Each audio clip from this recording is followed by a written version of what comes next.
Welcome to the Living Artist Podcast. I'm your host, Preston M. Smith.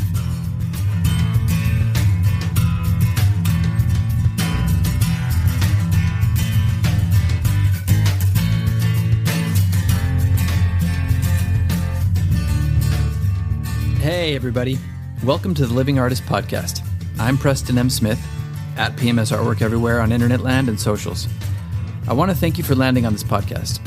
Whether you're a professional artist, just getting started in the art world, a collector of art, or just consider yourself a creative person, this podcast has something for you. I like to think of it as a fun way to rant and talk to other creative people about living the life of an artist, surviving and getting ahead in the art world, and enjoying your life. But most importantly, not waiting until you're dead to make it happen. All right, let's get started.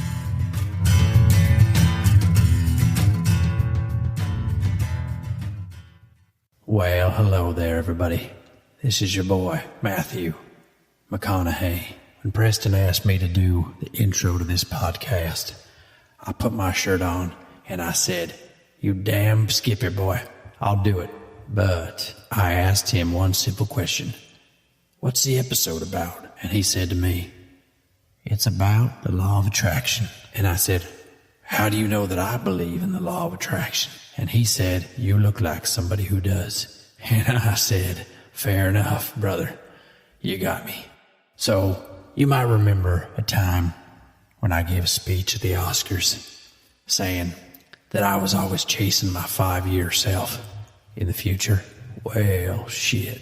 You could call that a little bit of the law of attraction or manifestation or tickling the little balls of the universe. Hell. But any way you slice it, whether I'm floating naked in the Congo or I'm playing shirtless on the bongos, you best believe Matthew McConaughey is thriving. So enjoy this episode about the law of attraction.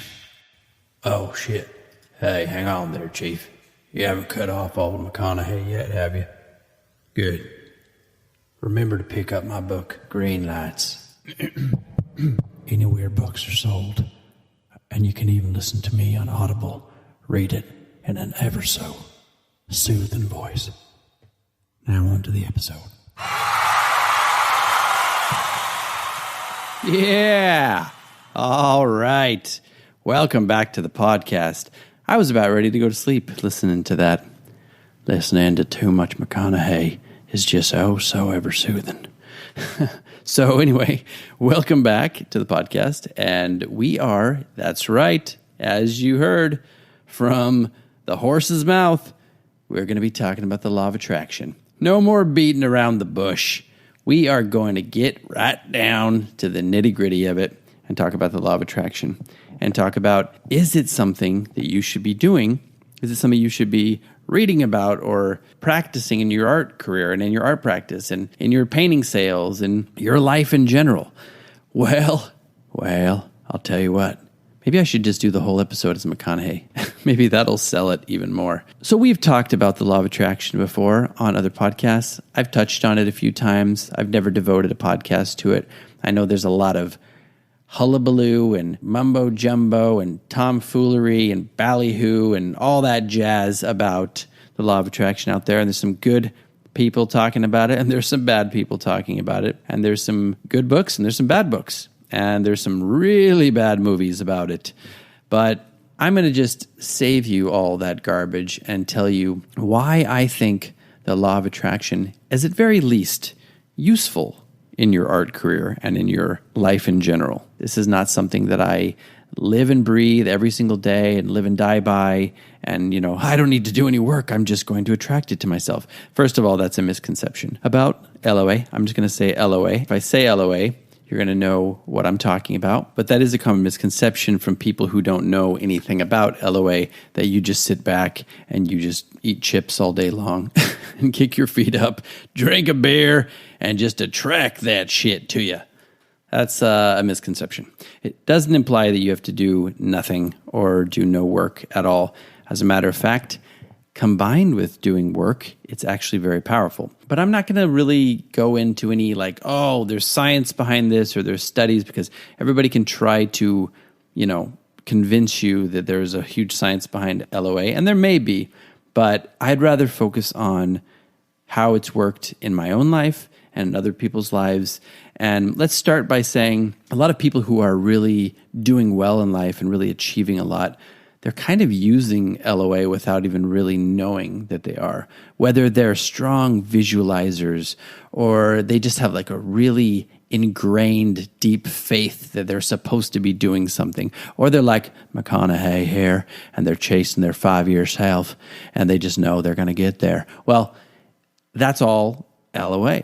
You feeling good in the moment and knowing beyond a shadow of a doubt that you're going to achieve this and that almost that it's meant to happen and that it's coming to you, like you're entitled to it. I mean, that's basically LOA in a nutshell. So whether you believe in it or not, that's something that we can all put into our practice. And even if it doesn't work out for every single person out there, it's going to make you feel good. And it's going to put you into a positive state of mind where you can tackle things a little easier, where you can achieve things a little easier because you have that belief, that strong faith in yourself that you're going to be able to do it.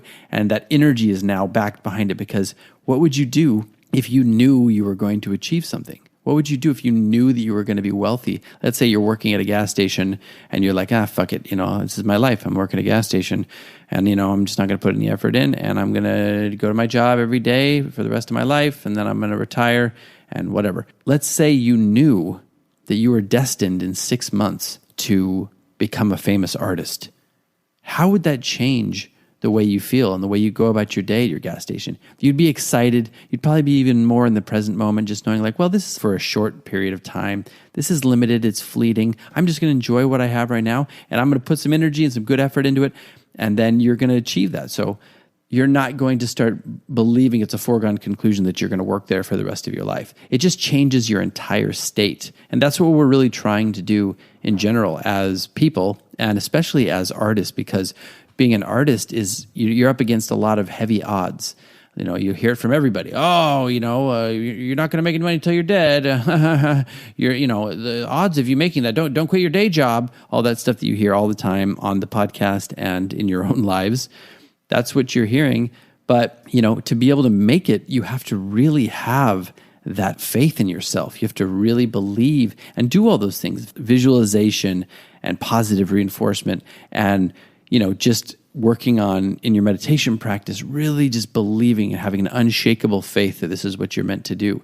All that stuff, whether you label it LOA, law of attraction, it's going to serve you a whole hell of a lot better than if you're just like, fuck it, man. I just give up. I'm not doing anything. Because then you know what? You're not going to do anything. And you are going to eat chips and drink beer on the couch in the middle of the day and watch Judge Judy.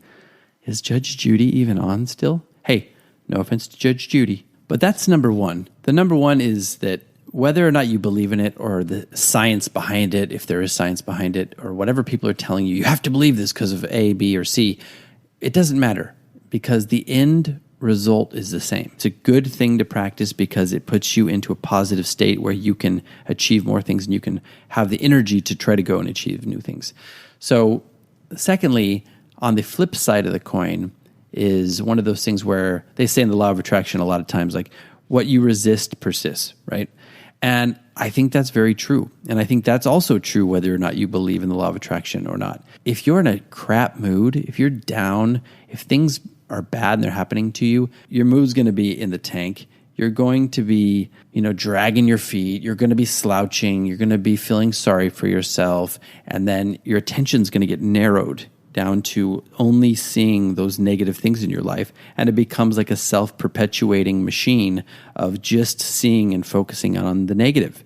And then you're going to have more negative things come into you. And you know what? You might even start to like the negative. Not that you like, oh my God, I love being negative, but you might start to enjoy, your ego might start to attach to that story of, oh, only bad things happen to me. And you might almost start to have or create an identity around that, being that person who, only negative things happen to me. So then you're going to go seeking out subconsciously negative things that are happening to you.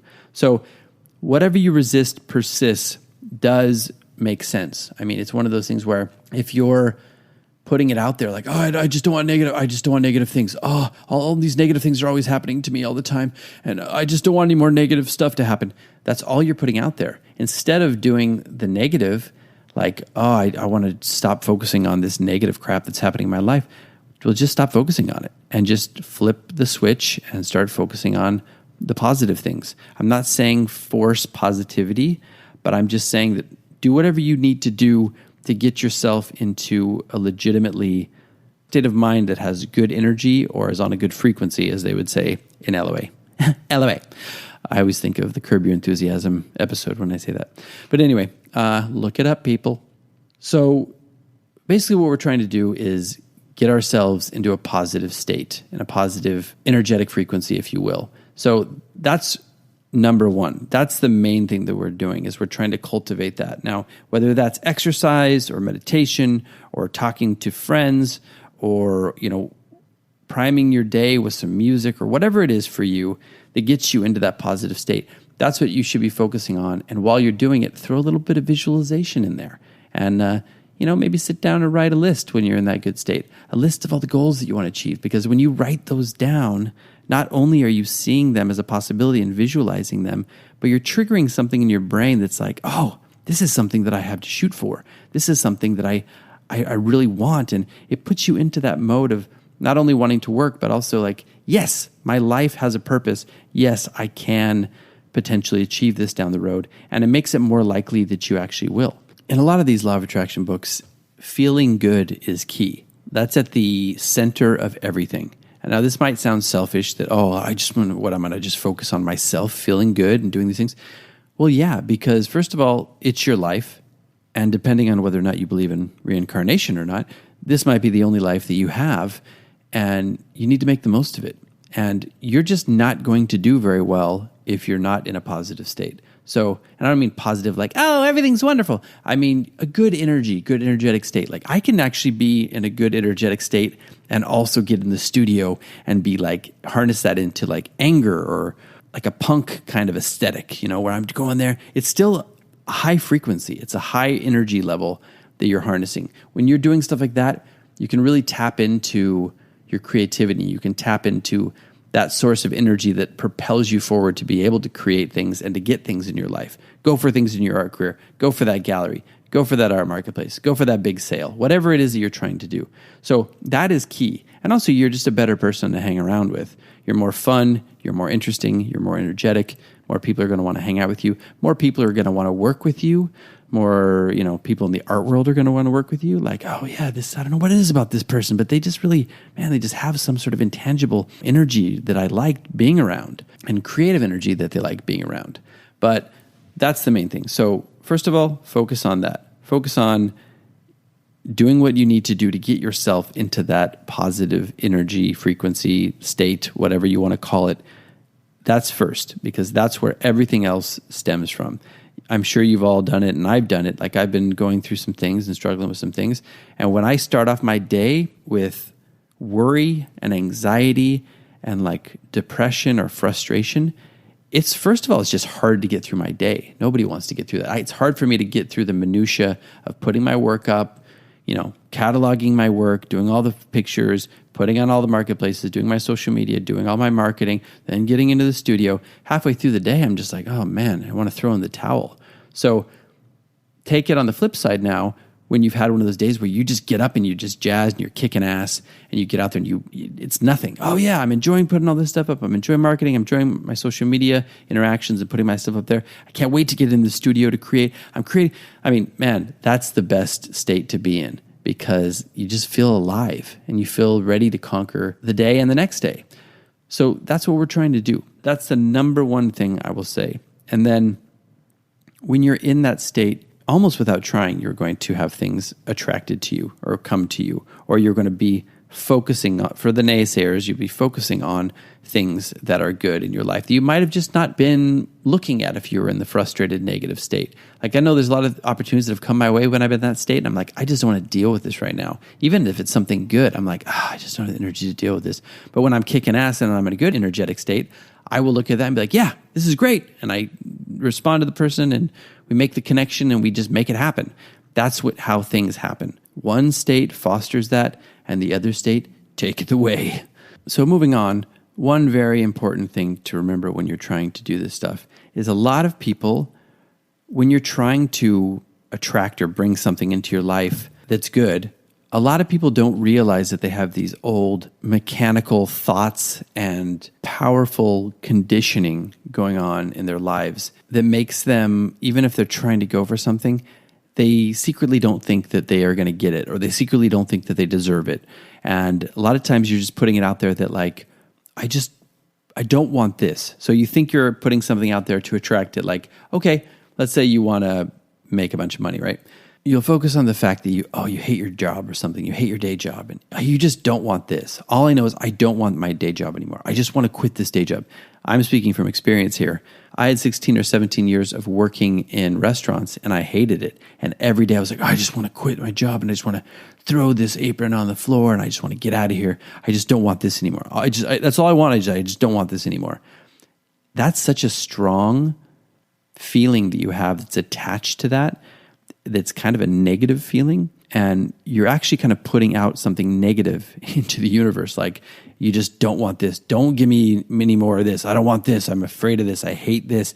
Because that's so strong, you're going to attract more of that because that's what you're putting out there. You're not putting out there, I am going to find the perfect, most beautiful, most fulfilling job, my dream job. I'm going to find that. It's going to fulfill my life. It's going to give me purpose, and I'm going to just thrive in this job. You're not putting that out there. You're saying, I don't want this anymore. I'm tired of being this way. I'm tired of being broke. I'm tired to have to put up with people's shit. I'm tired of being in customer service. I just don't want to do this anymore. Anything but this. If that's what you're doing, you're not really putting that out there with like a good mindset, energy, or frequency, if you will. And you're probably going to get more of that because nobody responds to that. Again, whether you believe in the law of attraction or not, nobody wants to be around that. Nobody wants to give a job to somebody who talks like that. Nobody wants to give a job to somebody who feels like that, who's down, who's angry, who's cynical, you name it. I could go on and on.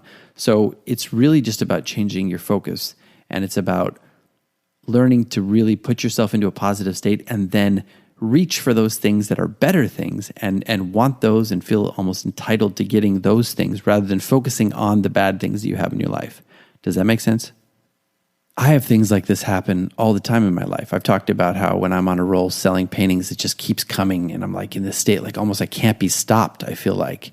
And then there's times, like for example, I went through 2 months in a row recently where I sold like 11 paintings and then I sold 14 paintings and I was just kicking ass and doing really well. And then I had some bad things happen in my life and some stuff with my health and some doctor stuff. And I got into a place where I couldn't physically do as much as I wanted to. And all the sales just completely dried up. I went from 11 one month to 14 the next month to 0 the next month. And it was almost like my brain was putting out there, I can't handle this right now, so I do not want it right now. And that's what I got. Like, it was like flipping a switch. And that's happened to me so many times in my career, I can't even tell you. So there is something powerful behind this, whether you want to believe it or not. The last thing I want to talk about in this kind of LOA crash course is very important when it comes to actually getting these things that you want. These things that you write down in your goals list, or these things that you see yourself, getting in life and wanting in life and you wanting in your art career. It's very important to put yourself in a state when you're thinking about these things, or when you're writing these things down on a list, or when you're visualizing them, putting yourself in a state as if you already have them. How would you feel if you already had this thing that you want? And if you can just think about it and visualize it and feel it in your bones, how good you would feel to have this thing. How good you already feel having this thing. How would it change your life? Visualize yourself how you would feel talking to a friend when you have this thing, or what your day-to-day life would be like if you have this. Let's say it's a beautiful house. It's your dream house. How would you feel walking through this house and smelling the smells in the house and seeing the pool outside and the view from your windows in your bedroom and just all the little details that you can think of how you would visualize and see that and feel that. And just when you're thinking about wanting it or going for that, feel as if you've already have it. And the more you feel as if you already have it, like you're already coming from that state, well, your state of mind and your energy levels are going to change in the moment. And you're going to start behaving like that person who already has that. And you know what? When you are behaving that way, good things tend to come to you. So that's extremely important. Whether you visualize or write lists or just daydream or meditate about these things, really work on trying to get yourself into that state of mind and that energy level of how you would feel when you already have that, or as if you already have it in your life right now. Oh, and I lied. The last thing I want to say about this in this little crash course is a lot of times, and there's a woman that I listen to, Jennifer, she talks about efforting all the time. And it's one of those things in our culture where we're taught to really hustle and work our asses off and show people how hard you're working. Oh, the hardest working artist, this person really deserves this because they work so hard. That's great. And working hard is wonderful. And I've worked really hard throughout my career. And look, I'm all about outworking people and doing all that stuff. But you know what? If it starts to feel like efforting, you're almost going to start beating your head up against a wall. This hard work should be almost merging with a fluidity, a feeling of like being in a flow state. You can be working really hard. You can be painting your ass off or sculpting your ass off, whatever you do. And you can be in that flow state where it doesn't feel like work. You can be working really hard, putting out all this energy, giving all this creative output, and yet it doesn't feel like you're tired. It doesn't feel like you're efforting too much. It feels like you're in the flow and you're like, yeah, this is great. Like you could keep doing it. That's ideally how you want your work state to be. You can work hard, but find a way to do it from a place of feeling good and feeling energized. And, it's going to change your entire work life. And also, it's not going to feel like work. You're not going to feel as drained at the end of the day if you're in that kind of state. And people are going to notice. It just feels better. It feels like you're in sync with something. And that's what it's all about. That's what this whole thing, LOA, that's what this life is all about, is really finding your purpose, finding that thing that gets you jazzed out of bed in the morning and gets you working in that flow state. And, when you're doing that, when you're firing on all cylinders, how can you not attract good things into your life? Whether you believe in it or not, I'm telling you, you can be a naysayer and be like, I don't know why Preston's talking about this stupid shit.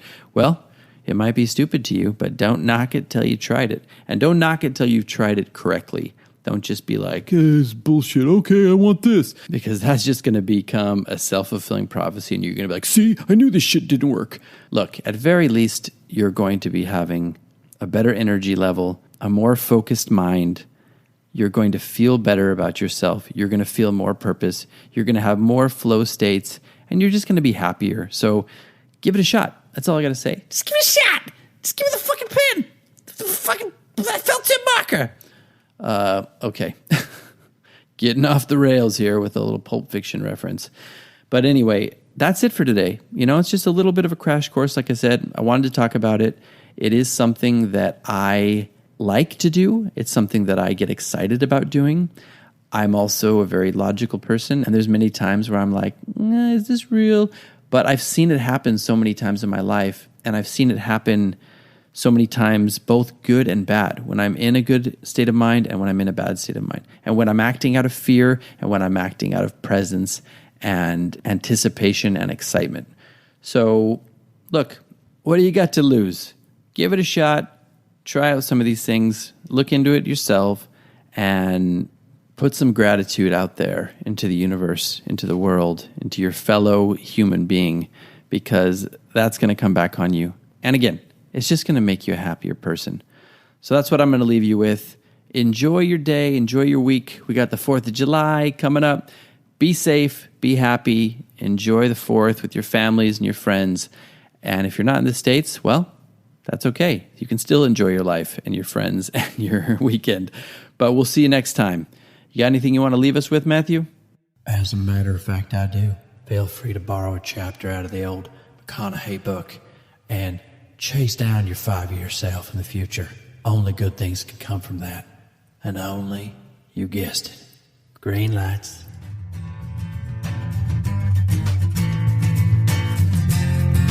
This has been the Living Artist Podcast. Thank you so much for listening. I just want you to know that I appreciate you being here, and I'm grateful to be in your ears. Your art and creative life on this planet is meaningful, so thank you for sharing it with me. If you like this podcast, whatever platform you're listening to it on, please subscribe and share it with your friends. You can also leave me a positive review to show your support. This helps me to reach more people with the algorithmic magic and keep the show going strong. If you want to see more of what I do and check out the art that I create, you can visit my website at www.pmsartwork.com or follow me on social media everywhere at PMS Artwork. That's it for now. See you back here next time.